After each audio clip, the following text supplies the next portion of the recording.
Hi everyone, welcome to our module on public health. Let's start by talking about disease prevention strategies. There are many ways we try to prevent disease, and you can generally classify them as either primary disease prevention, secondary disease prevention, or tertiary, and we'll talk about all these in the next few slides. In primary disease prevention, the goal is to prevent disease from occurring in the first place. So primary prevention strategies are directed at healthy people who we want to keep from ever becoming sick. So for example, immunizations of children are an example of primary prevention. So is folate supplementation in pregnancy. These are all therapies directed at healthy people so that disease does not occur. Secondary prevention is aimed at patients who already have disease, but it's in an early stage. The idea here is to prevent disability. We want to detect and treat disease early, ideally when the patient is asymptomatic. So most screening programs are examples of secondary prevention. For example, mammograms, like this one shown on the screen here, are aimed at detecting breast cancer before it has progressed to a late stage. Pap smears are also an example of secondary prevention, so is a colonoscopy. And then finally, tertiary prevention is aimed at people who already have significant disease, but we're trying to prevent the long-term disease complications and maximize the remaining function of the patient. So for example, many cardiac rehabilitation programs, which are designed to encourage heart patients to exercise and live healthier lives, are examples of tertiary prevention. These patients already have significant heart disease, but we're trying to maximize the function that they have left. And then finally, you will sometimes hear people talk about a fourth type of prevention called quaternary prevention.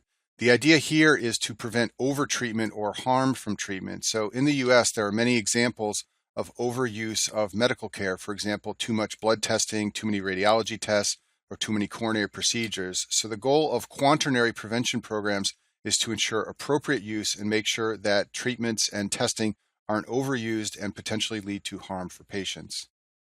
So now we'll talk about healthcare and health insurance in the United States. So you probably know this, but healthcare is very expensive, and there are very few patients in the United States who pay out of pocket. So most people carry some form of health insurance, and the major types of health insurance are Medicare, Medicaid, and private insurance. Now, just a brief word on emergency care in the United States. Emergency care must always be provided regardless of insurance. So if you're faced with a board exam question where a patient presents to the emergency room with no health insurance and a serious illness or injury, the patient needs to be stabilized. And then once they are stabilized, insurance can be discussed. But in the US, we never turn patients away who are critically ill because they do not have health insurance. The first type of health insurance we'll discuss is Medicare. Medicare is a federal program, which means it is administered by the United States government and paid for by federal United States taxes. And in order to have Medicare health insurance, you must meet one of three criteria. You must be either 65 years of age or older, you must be disabled, or you must be on dialysis.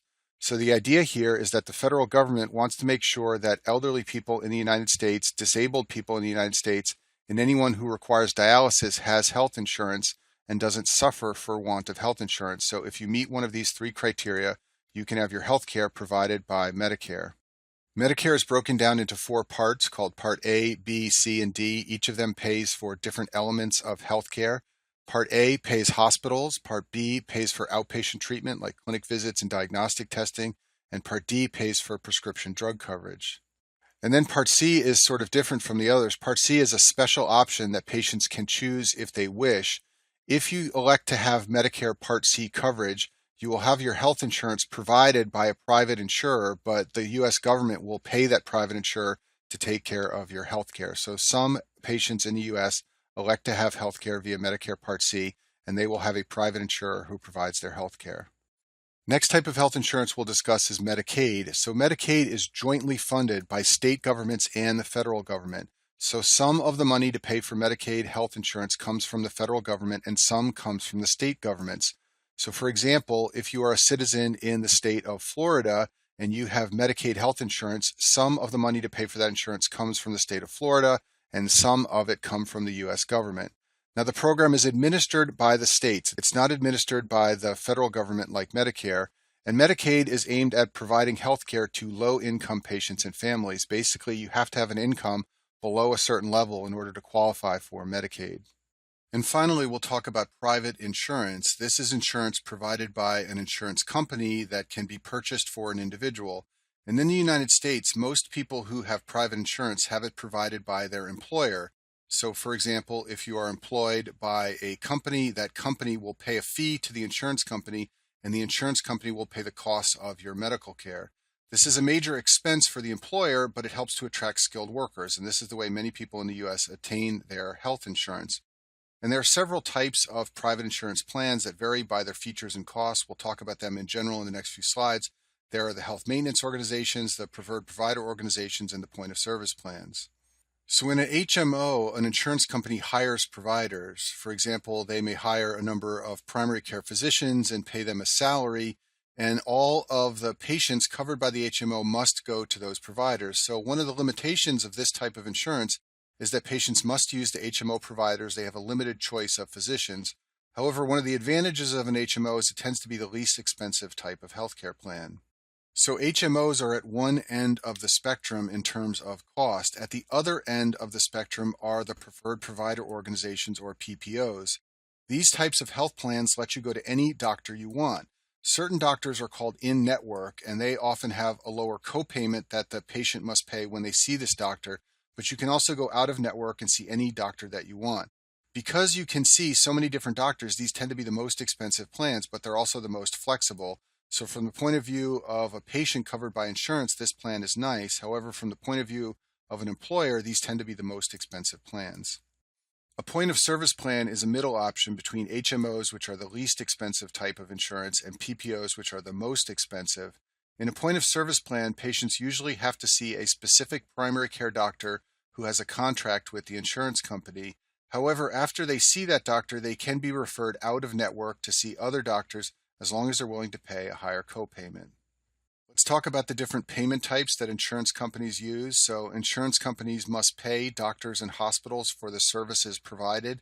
So how do they do this? Well, the simplest way is called fee for service. So for example, some insurance companies will pay $100 to a physician per clinic visit. That's called a fee for service model of payment.